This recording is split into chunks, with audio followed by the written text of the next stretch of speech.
I woke up to a world of hurt the next morning.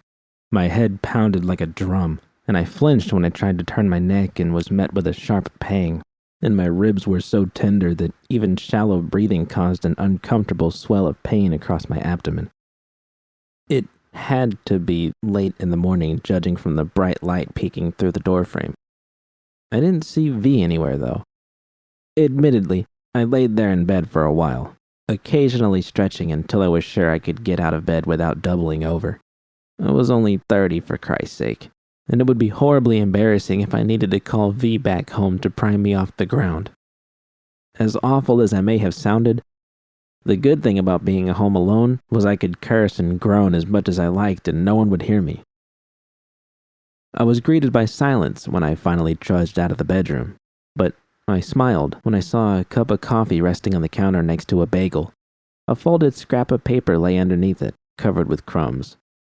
The coffee was cold and the bagel hard as a rock, but the words V had written offered more comfort than either of them ever could.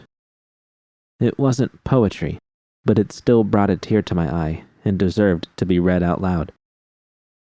Morning. Hopefully this coffee's still warm and the bagel didn't go stale.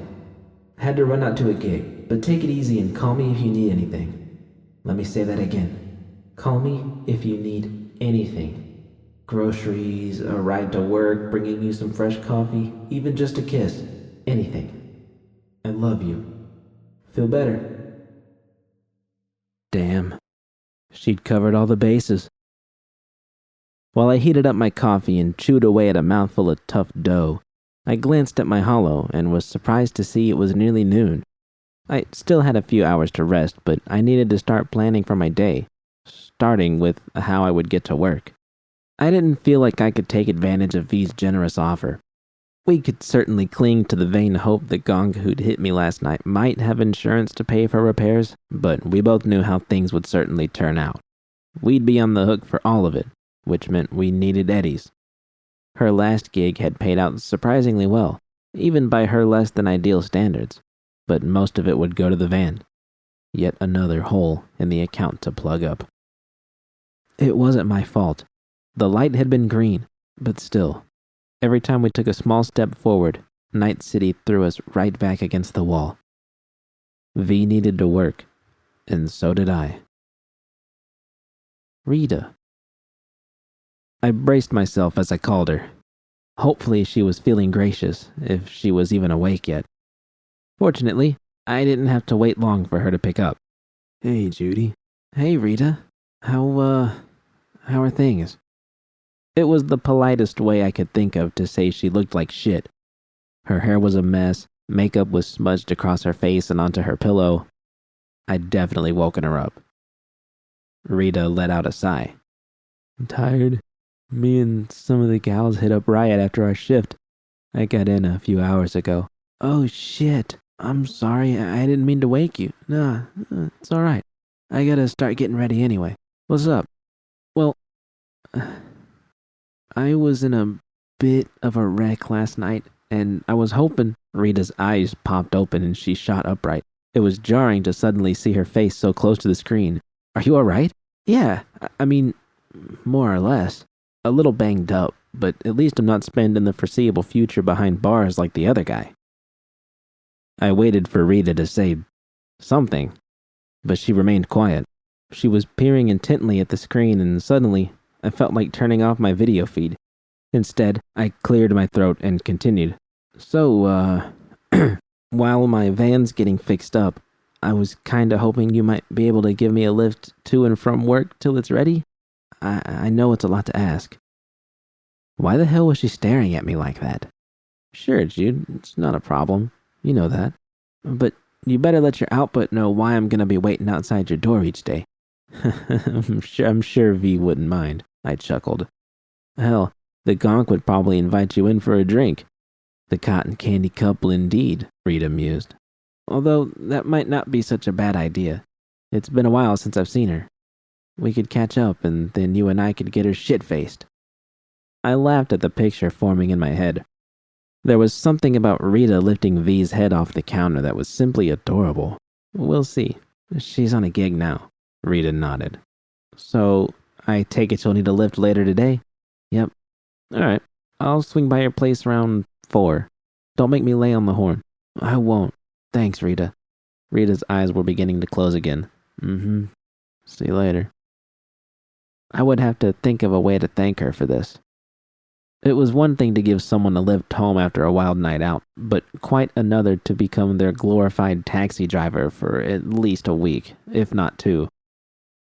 With my most pressing issue solved, I downed my coffee and tossed the rest of the bagel away before making my way to the bathroom. I stripped down and turned on the water. While I waited for it to get hot, I looked in the mirror. Holy shit. I looked as if someone had inked a watercolor tattoo of a seatbelt across my chest. But an even more shocking sight was my eyes. They were so bloodshot that if I were to cry, I honestly was afraid drops of blood would spill down my cheeks instead of tears. I needed to hydrate. The steam and hot water loosened my muscles and soothed away some of the aches riddling my body, but with every movement I made, new pains shot through me. By the time I stepped out and slowly dried myself off, hardly an inch of my body wasn't screaming for relief. Getting dressed, however, introduced me to a whole new level of pain. The Max Dog from the night before had worn off, and after climbing into a pair of jeans and a sleeveless green top, I wanted nothing more than to lay down and not move a muscle. After I got something to drink. The tap water always had a metallic taste to it that often made us wonder what might be in the pipes. That didn't stop me from chugging down one glass after another, though no matter how much I drank, my tongue remained dry. Eventually, I wiped my lips dry and glanced at the cupboard. Yesterday had been an absolute disaster. I'd pushed myself too hard and was lucky events hadn't spun completely out of control. I needed to pull back and get a handle on things, yet it didn't seem realistic or fair for me to suddenly go cold turkey either. No, things would get easier in time if I could just find the right equilibrium. I wasn't trying to bury my feelings away. My body was simply racked with pain, and this seemed as good of a way as any to feel better. And besides, it was impossible for me to lose control. There was only enough left in the bottle for a few glasses. So why not have a sip? Carajo, I hissed after swallowing a warm mouthful. I quickly chugged more water to rinse the taste out of my mouth and then laid down on the couch. My eyes grew heavy as soon as my head hit the cushion. V wasn't on the hook to be my chauffeur any longer. I had gotten myself cleaned up and had drunk as much water as I could stomach to flush out my system. And now I was going to take a nice, long nap. All in all, it wasn't a bad way to start the morning. I don't know how long I'd been out when a loud scream startled me awake. I jolted upright, gasping for breath and ignoring the searing pain across my abdomen. What the fuck was that? I listened intently to see if it would happen again. Other than the faint sound of laughter fading away, there was only silence. I sat up and noticed my hands were coated in a layer of sweat. Strange, since I hadn't nestled under a blanket. When it seemed apparent that I was only hearing things, I stood and checked the time. It was almost 4, and Rita would be here any minute. As if on cue, my hollow vibrated. Things had worked out perfectly. I threw my jacket over my shoulders, kicking myself when I remembered why I couldn't find my keys. An irritated honk startled me. I grabbed the empty bottle and made my way outside. Rita had parked at the front, which made it easy for me to chuck the evidence into the dumpster without being seen. Hey, doll. I smiled as I rounded the corner and caught sight of her. Don't call me doll, I retorted, stepping inside. As soon as I was settled in, Rita took off down the street. We'd barely traveled a few blocks before Rita made an unexpected left on Forbes Street. You should have kept going to Kennedy, I pointed out. You don't want to be questioning my driving skills, Judy, unless you want to walk the rest of the way to work. I held my tongue. She was going out of her way to help me, so if she wanted to waste her chew by taking all the wrong turns, that was her call. So, tell me about the wreck. I laid out my version of events, making sure to leave out the part where I'd gotten blasted and passed out just before leaving. Rita nodded along, raising her eyebrow when I described how the entire side of my van had suddenly imploded, nearly crushing me. There was a curious glimmer in her eye as I finished my story. The other guy was a DUI? Yep, I nodded. Badges took one look at him and said that was all they needed. Guy was loaded. Huh. Interesting. It quickly turned quiet, and I shifted uncomfortably. We'd pulled to a stop behind a long line of cars waiting for the light, and I couldn't stop my leg from bouncing. Finally, I couldn't take it anymore. What? Rita shrugged. It's just surprising they let you off the hook, considering how blasted you were. I spun to look at her and hissed at the sharp jolt of pain that raced up my neck. I wasn't blasted. Jesus, that had to be one of my worst performances ever. Rita clearly wasn't buying it and rolled her eyes at me. Then what was that whole blow-up you had at the bar last night, with Xander? Mateo told me all about it. Shit. I was having a rough night, I admitted. Still getting over whatever bug I got. I've been stressed out with things. It all caught up with me, alright? Can't say I see a problem with cutting loose every once in a while. The difference is I only cut loose after my shift is over, and I'm smart enough to turn my keys over ahead of time. She glanced at me again out of the corner of her eye. And I sure as hell don't hit the bottle by myself.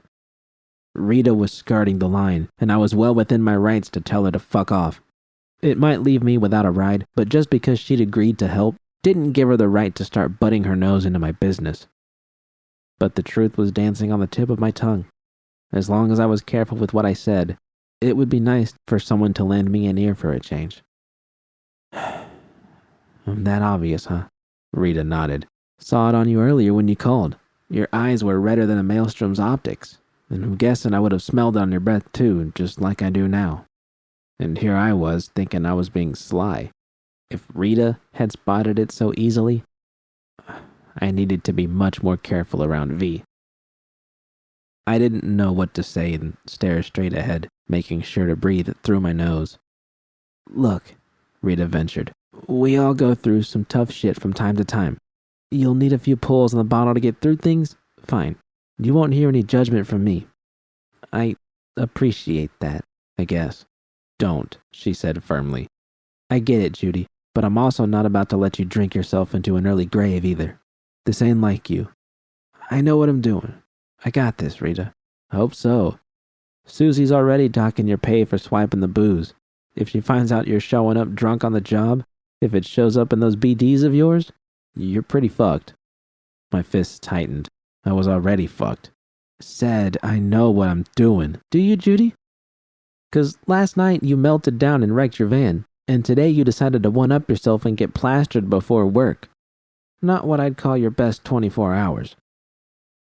Well, when she put it that way. I sighed and pinched the bridge of my nose.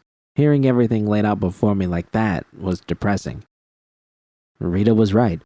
Yesterday was a clusterfuck, but I was slowing down, taking things one step at a time. Right foot, left foot. I know. Look, Rita, I appreciate the concern, all right?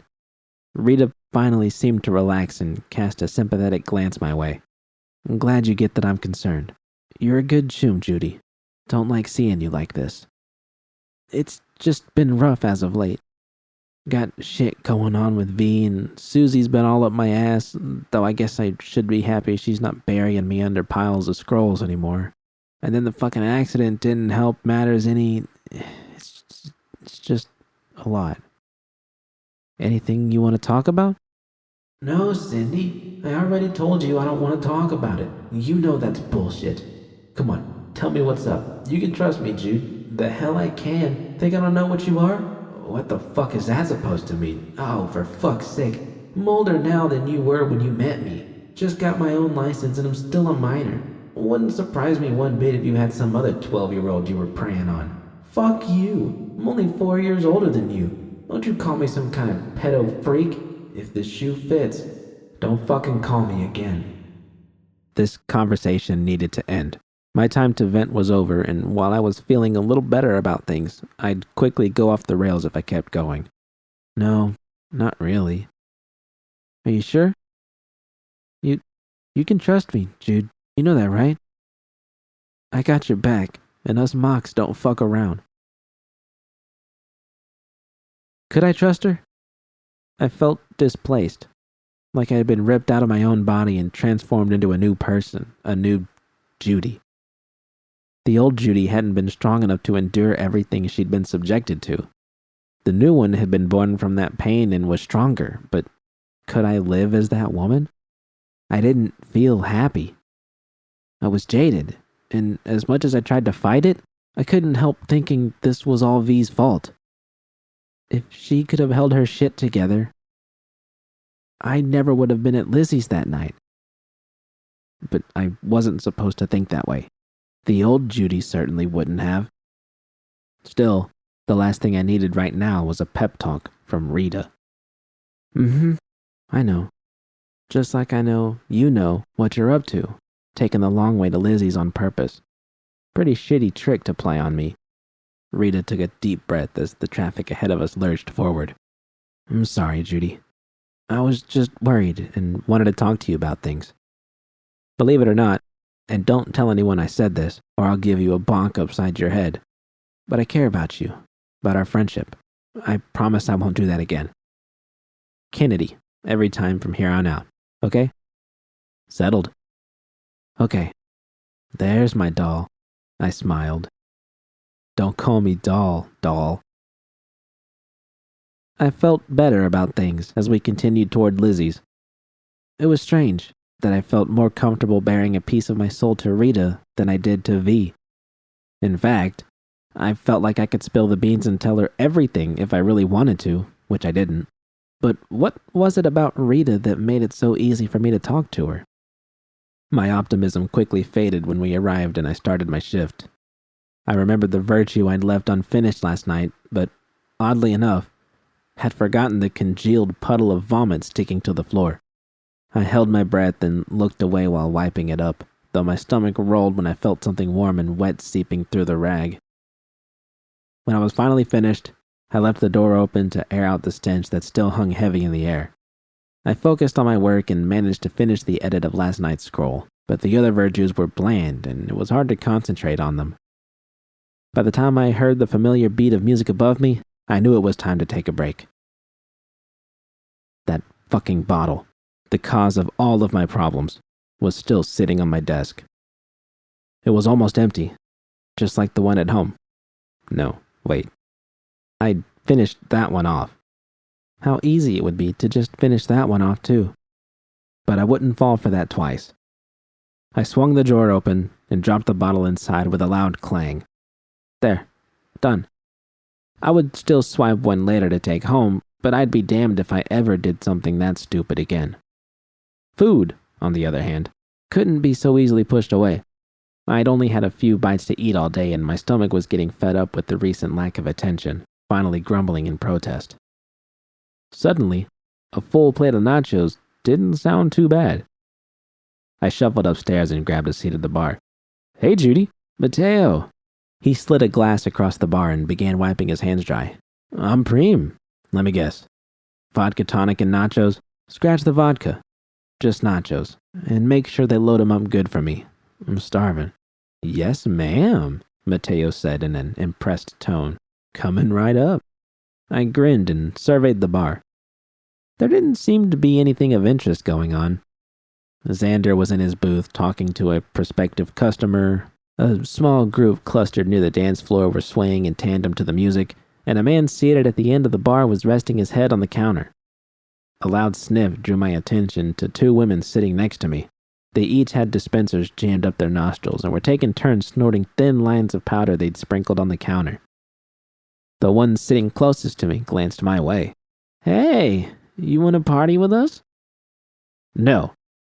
I absolutely did not want to party with them.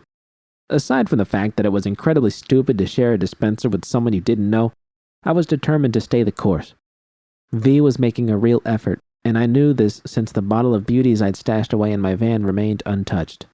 If she could do it... No, I'm good. You sure? The other girl asked. Not like we're going to charge you or anything like that.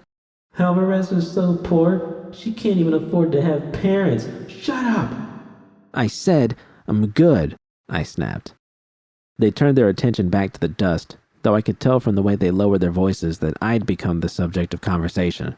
But I didn't give a shit what a pair of addicts thought of me. I was going to stay clear tonight. Mateo soon returned with my customary nachos. My mouth watered when I caught a whiff of melted synth cheese. Thanks, Choom. You got it, Judy. Anything else I can get you? Nope. Think I'm good. The woman next to me became rowdier with each hit. I'd barely cleared half the chips from my plate when the same one who'd offered me some dust suddenly tumbled off her bar stool and collapsed to the floor. I picked up my plate and made my way downstairs so I could eat in peace. I was feeling much better by the time I finished and slid my wreath back over my head. I kept a steady rhythm, taking a break between every pair of BDs I edited, making sure to drink plenty of water as the night wore on. A feeling of euphoria settled over me when I looked back at my desk and saw no more work to be done. This was how things were supposed to be. I'd finished early and didn't feel any need to grab my bottle or celebrate at the bar. What was even better was I felt good about the quality of work. These wouldn't be my best, but they were still damned good. And best of all, I was finally getting a handle on things. It had been a bumpy road to get to this point, and I was sure there would be more to come. But I was proud of myself as I turned off my equipment and strutted upstairs to meet Rita, confident I'd turned the corner.